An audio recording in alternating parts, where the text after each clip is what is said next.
How's it going, everyone? It's Jake, your bourbon drinking realtor, and we've got a special guest today. We've got Phil. Phil is a good friend of mine, as well as a bourbon aficionado. He's got a fantastic collection, and we've actually worked together. He's a great lender as well, so I was happy to have Phil join us, so thank you for coming today. I'm happy to be here. It's gonna be fun. And he didn't come, this is his house, so I don't know why the hell I said that. But anyway, we got a couple great bourbons today. We each picked one from our collection, so we're gonna try them out, give you our thoughts as we usually do. Phil, what do you got for us today? Here we have a 16-year-old granddad that just came out last year. Fantastic. And I've got something a little bit different with the Maker's Mark, and this is a cask strength. So it's actually sort of funny. We both picked some big name, common bourbons, but a little bit different as far as special editions and not your traditional. Well, we got a high rye mash bill and a wheated. Yeah. So, so we're definitely gonna get some different flavors. Yeah, so man. We'll get to tasting some whiskey now.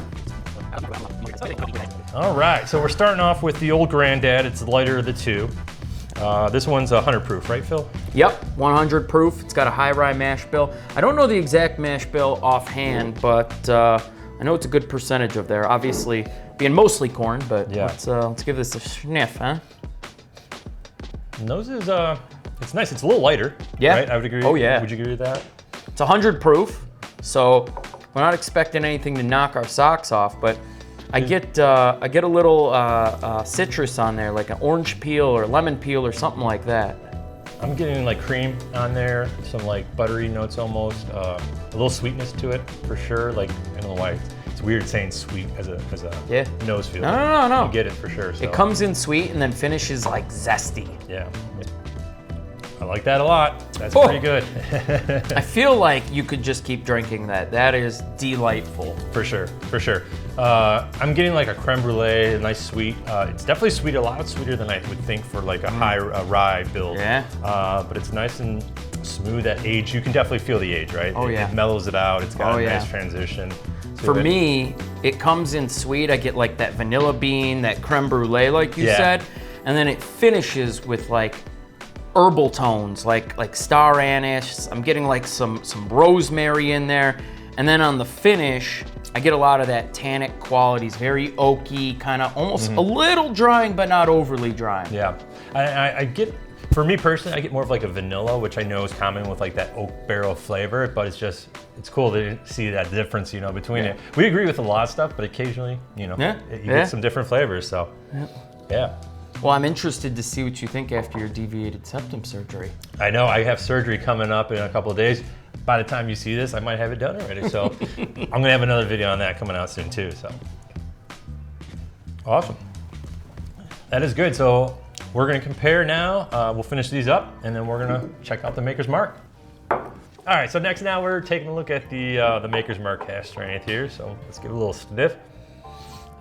So this is a wheat, soft red wheat. Yep, so we got a lot more wheat on this one compared to the Old Granddad having the rye, but it's funny, it could be more different between the two. Oh no. Obviously Maker's is known for their wheat, which is really interesting. I feel like a lot of people snub Maker's.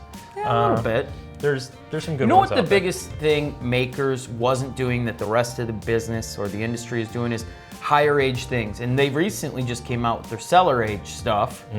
But until then, it was stick to the script, right? You've got your 46, your French oak, you got your cask strength, right? Your basic, and finally they just started deciding they were going to age some things to see what it tasted like.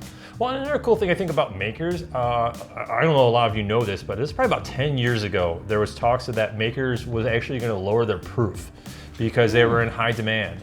So to try to meet the masses, they were going to lower the proof and offer more, and they got some pushback. And good for them, they stuck by the original recipe and it ended up working out. Definitely get, you know, cinnamon. I get like a bourbon or rum-soaked like cake or like brioche bread or you definitely get like something like that. A yeast, not a yeast, but like a bready or a sweet bread. To the background of it for sure. Pretty good. And this one is coming in at 112 proof, 112.5 to be exact.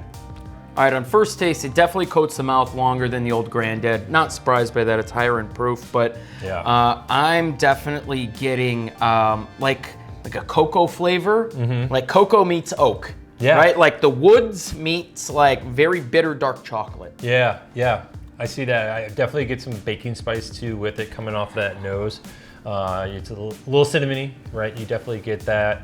I don't know if it's vanilla, but you get some charred oak. Yep. Definitely get some charred oak along with it. So some bigger flavors with that. That cocoa is a good point though. That's a little creeps in definitely more towards the back end as well.